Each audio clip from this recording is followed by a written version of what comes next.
तो ऐसे नरसंहार करने वाले, अपने ही मुल्क के लोगों पर ड्रोन अटैक करने वाले, अगवा करके हत्या करने वाले फौज का जनरल है आसिम मुनीर, जिसने अपने नाम के आगे अब फील्ड मार्शल का फर्रा जोड़ दिया है।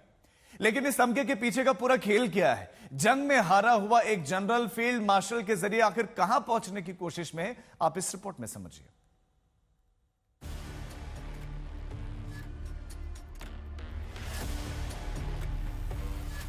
युद्ध भूमि में भारतीय रणबांकुरों ने आसिम मुनीर की फौज को धूल चटा दी। न तो आसिम मुनीर की साजिशें काम आई और न तो आसिम मुनीर की फौज भारत के योद्धाओं का मुकाबला कर सकी। लेकिन जंग में हार का इनाम पाकिस्तान की कठपुतली सरकार ने आसिम मुनीर को फील्ड मार्शल बना कर दिया। दुनिया को पता है कि इस प्रमोशन के पीछे आसिम मुनीर अपनी नाकामी को छिपाना चाहते हैं, क्योंकि जिहादी जनरल को पता है कि कुर्सी से हटते ही पाकिस्तान छोड़कर भागना पड़ सकता था। परवेज मुशर्रफ पाकिस्तान छोड़कर भागना पड़ा। अशफाक परवेज कयानी पाकिस्तान छोड़ विदेश में बस गए। राहिल शरीफ पाकिस्तान छोड़ सऊदी अरब में हैं। कमर जावेद बाजवा कहां हैं, कोई आधिकारिक जानकारी नहीं।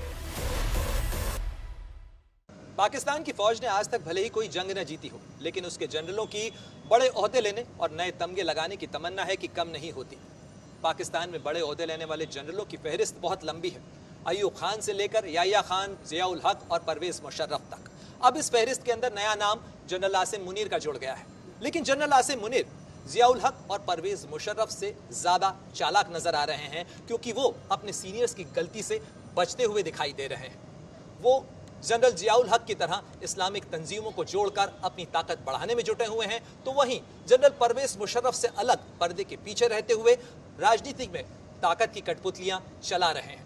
याद कीजिए, परवेज मुशर्रफ को सेना से अलग होकर राजनीति में आते ही मुशर्रफ के बुरे दिनों की शुरुआत हो गई। किस्मत के सितारे इस कदर बिगड़े कि सबसे ताकतवर तानाशाह कहे जाने वाले परवेज मुशर्रफ को देश तक छोड़ना पड़ गया। कि आसिम मुनीर ने अपने पोस्ट रिटायरमेंट का प्लान तैयार कर लिया। देश छोड़कर भागे सेना के पूर्व जनरलों से सबक लेते हुए मुनीर ने फील्ड मार्शल बनने के लिए कई हथकंडे अपनाए। पहला हथकंडा, जनरल नहीं मौलाना की इमेज बनाई। दूसरा हथकंडा, एंटी हिंदू एंटी इंडिया की नफरती सोच। तीसरा हथकंडा, पहलगाम में हिंदुओं का कत्लेआम। चौथा हथकंडा, जियाउल हक की रणनीति अपनाई। सोचिए और देखिए, दुनिया के किसी मुल्क में ऐसा सेना प्रमुख होगा जो जनरल कम और मौलाना ज्यादा दिखता हो? पाकिस्तानी जनरल मुनीर बिल्कुल किसी कट्टरपंथी मौलाना की तरह तकरीर करते हैं और पाकिस्तानी आवाम को सिर्फ और सिर्फ हिंदुओं के खिलाफ भड़काने का काम करते हैं। अपनी जिहादी सोच से मुनीर ने मुल्क में पाकिस्तानी सेना के प्रति बढ़ते अविश्वास की काट खोजी। एक तरफ हिंदुओं के खिलाफ जहर उगला, दूसरी तरफ कश्मीर में पहलगाम आतंकी हमले से अमन चैन को छीन लिया, ठीक वैसे ही जैसे पाकिस्तान के पूर्व जनरल जियाउल हक ने किया था। ऑपरेशन टोपेक पार्ट 2 शुरू कर दे। आपको बता दें कि जनरल जियाउल हक ने पाकिस्तान की खुफिया एजेंसी ISI से कहा था कि मैं हजारों घावों से भारत में खून बहाना चाहता हूं।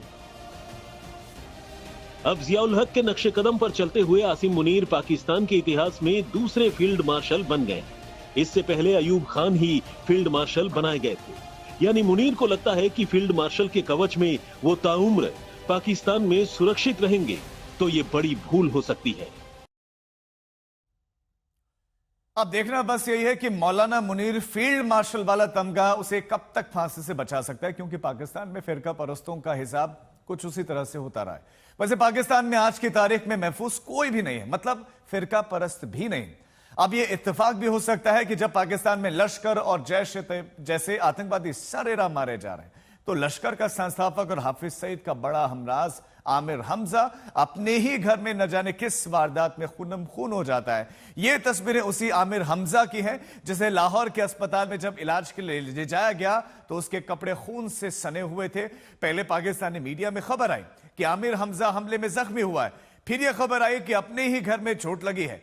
आमिर हमजा लश्कर के उन 17 संस्थापकों में से एक है जिसने पाकिस्तान की जमीन पर भारत के खिलाफ इस्लामिक आतंकवाद की नई जहरीली पैदावार खड़ी की है।